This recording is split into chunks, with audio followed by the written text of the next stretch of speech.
प्रिय विद्यार्थियों, आज हम मध्यकालीन काव्य कुंज में संकलित मीरा के पदों का अध्ययन करेंगे। मीरा भक्तिकालीन कवित्री है। उन्होंने सगुण रूप श्री कृष्ण की आराधना की है। श्री कृष्ण के प्रति अपना प्रेम भाव और भक्ति भाव इन पदों में दिखाया है। प्रस्तुत पद हमारी पाठ्य पुस्तक हिंदी की मध्यकालीन काव्य कुंज में संकलित मीरा के पद से लिया गया है और इस पद में मीराबाई ने भगवान श्री कृष्ण के प्रति अपना भक्ति भाव, प्रेम भाव प्रकट किया है और दर्शाया है कि जिस पर श्री कृष्ण की कृपा हो जाती है वह इस संसार रूपी सागर से पार उतर जाता है। मन थे परस हरि रे चल। इस पद की व्याख्या। अरे मन, मीराबाई अपने मन को कहती है कि मन थे परस हरि चल। हे मन, तू यदि कल्याण चाहता है तो भगवान श्री कृष्ण के चरणों का स्पर्श कर ले। सुभग शीतल कमल कोमल। श्री कृष्ण के चरण अत्यंत सुंदर, शीतलता प्रदान करने वाले तथा कमल के समान कोमल हैं। जगत जवाला हरण, और ये संसार के तीनों तापों दैहिक, दैविक और भौतिक, इनका हरण करने वाले हैं। अर्थात श्री कृष्ण के चरण स्पर्श से संसार के तीनों ताप दैहिक, दैविक और भौतिक नष्ट हो जाते हैं।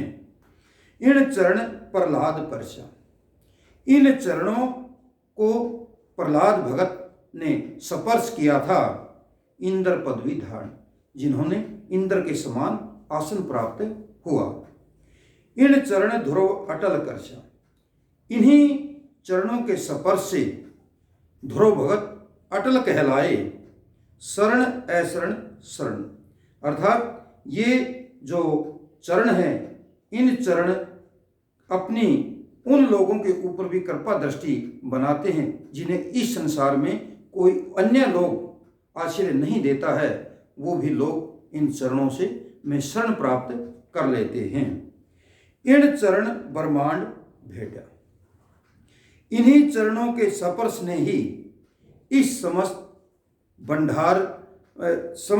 ब्रह्मांड को बनाया है। नक्शियां श्री भरण, और जिससे नख से लेकर शिख तक, अर्थात पैर से लेकर सिर तक सुंदरता प्रदान की है। इन चरण कलिया नाथ्या गोप लीला कर्ण। नाथ्या वश में करना। इन्हीं चरणों के स्पर्श ने कालिया नाग को अपने वश में किया था और गोप लीला कर्ण, गोपियों के साथ रासलीला भी इन्हीं चरणों ने रसाई थी। इन चरण गोवर्धन धारा। इन्हीं चरणों ने गोवर्धन पर्वत को अपनी उंगली के ऊपर धारण किया था। गर्भ मघवा हरण, जिसके कारण इंद्र, राजा इंद्र का घमंड चूर चूर हो गया था। दासी मीरा लाल गिरधर अगम तारण तरण।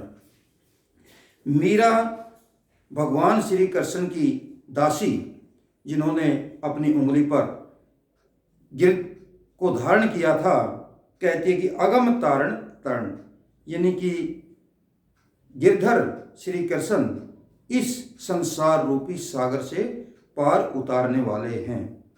कहने का भाव यह है कि यदि भगवान श्री कृष्ण की भक्ति की जाती है तो व्यक्ति को इस संसार रूपी सागर से पार उतरने में कभी कोई मुश्किल नहीं होती और भगवान श्री कृष्ण की कृपा दृष्टि से सारे दुख व्यक्ति के दूर हो जाते हैं। इस कविता, विशेष कविता में प्रहलाद, ध्रुव और कालिया नाग जैसे शब्दों से प्रभाव उत्पादकता पैदा हो गई है। ब्रज भाषा के साथ राजस्थानी शब्दावली का सुंदर प्रयोग है। अनुप्रास, स्वर मैत्री व पद मैत्री अलंकारों का सुंदर प्रयोग है। गेयता विद्यमान है। शांत रस का सुंदर प्रयोग इसमें देखा जा सकता है। इसी प्रकार से इसके जो विशेष हैं लगभग वैसे ही बनते रहेंगे, प्रसंग भी वैसा ही बनता रहेगा। अब हम व्याख्या ही करते चलेंगे आगे। दूसरा पद, म्हारो प्रणाम बांके बिहारी जी, हे रसिक शिरोमणि श्री कृष्ण जी, तुझे मेरा प्रणाम है। मोर मुकुट माथा तिलक, श्री कृष्ण की सुंदरता का वर्णन करते हुए मीरा कहती है कि जिसके सिर के ऊपर मोर के पंखों का मुकुट सुशोभित है, माथा तिलक, माथे के ऊपर तिलक लगा हुआ है, कुंडल अलंकारी जी, कानों में कुंडल और कुंडलों के साथ काली काली लटाएं अत्यंत सुशोभित हो रही हैं।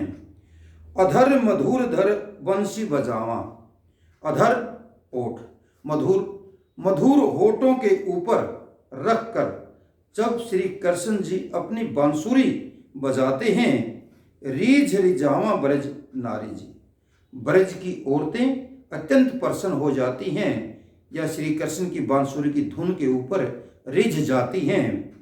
या छब देखा मोहा मीरा मोह गिरवर धारी जी, मीरा कहती है कि गिरिधर श्री कृष्ण जी की ऐसी छवि को देखकर मीरा बाई उसके ऊपर मोहित हो जाती है, अर्थात अपना सर्वस्व भगवान श्री कृष्ण के चरणों में अर्पण कर देती है और श्री कृष्ण की इस सुंदरता के ऊपर मोहित होकर वह अपना उसके श्री कृष्ण के प्रति जो प्रेम भाव है वो प्रकट करती है।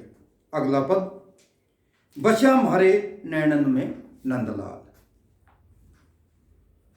मीराबाई जी कहती है मेरे आंखों के अंदर नंद के पुत्र श्री कृष्ण जी बस गए हैं, अर्थात मेरी आंखों में श्री कृष्ण जी रहने लगे हैं।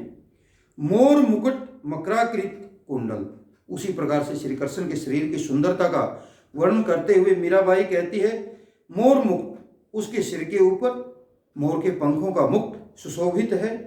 मकराकृत कुंडल, मकर यानी कि मछली, मछली के आकार के कुंडल कानों में सुशोभित हैं। अरुण तिलक सोया भाल, भाल माथा, माथे के ऊपर लाल रंग का तिलक बहुत ही सुंदर लगता है। मोहन मूरत सांवरा सूरत, श्री कृष्ण के सांवड़ी सूरत है जो वो मन को मोह गई है। रेणा बना विशाल, और श्री कृष्ण के विशाल नयन अत्यंत सुशोभित हो रहे हैं। अधर सुधारस मुरली राजा उर बैजंता माल, श्री कृष्ण के होठों के ऊपर अमृत का पान करती हुई मुरली सजी हुई है, उर वैजंता माल, और उसके हृदय के ऊपर वैजंती के फूलों की माला सुशोभित हो रही है। मीरा प्रभु संता सुखदाया भगत बच्छल गोपाल, मीरा कहती है कि भगवान श्री कृष्ण संतों को सुख प्रदान करने वाले हैं, सुख देने वाले हैं, भक्त वत्सल गोपाल, और अपने भक्तों के ऊपर अपनी वत्सलता दिखाते हैं, अर्थात अपने भक्तों पर अपनी कृपा दृष्टि बनाए रखते हैं और उनके प्रति अपना प्रेम प्रकट करते रहते हैं। अर्थात श्री कृष्ण जी अपने भक्तों और संत लोगों को हमेशा सुख प्रदान करते हैं। अगला पद, आलिरी मारे नैना बाण पड़ी, बाण आदत, आदत पढ़ना। इसमें मीराबाई अपनी एक सखी से कहती है, आली सखी, कि हे सखी, मेरे आँखों को आदत सी पड़ गई है श्री कृष्ण की सूरत निहारने की, अर्थात हे सखी, मेरी आँखें हमेशा श्री कृष्ण की सूरत निहारने ना चाहती हैं। चित्त चढ़ी मारे माधुरी मूरत, श्री कृष्ण की सुंदर मूर्त मेरे हृदय के अंदर बस गई है।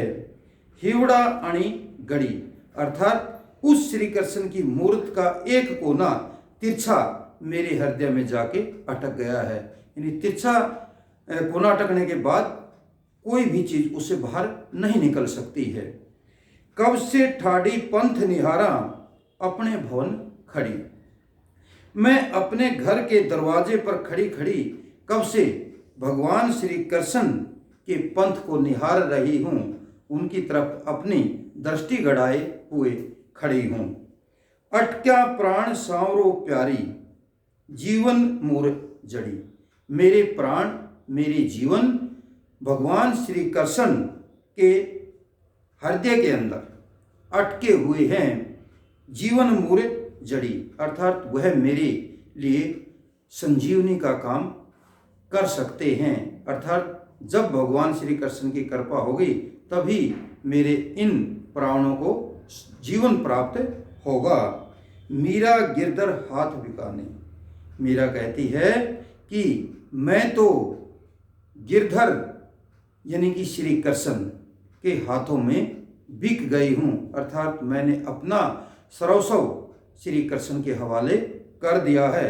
लोग कहाँ बिगड़ी, और जो लोग कहते हैं कि वह मीराबाई तो बहक गई है अर्थात बिगड़ गई है, उसने लोकलाज को त्याग दिया है, इस प्रकार से लोग उसके ऊपर आरोप लगाते हैं। लेकिन मीरा ने तो अपना सब कुछ श्री कृष्ण को अर्पण कर दिया है और अपना श्री कृष्ण को ही सब कुछ मानती है। वह इस संसार में अन्य किसी के प्रति अपना प्रेम भाव नहीं जगाती है।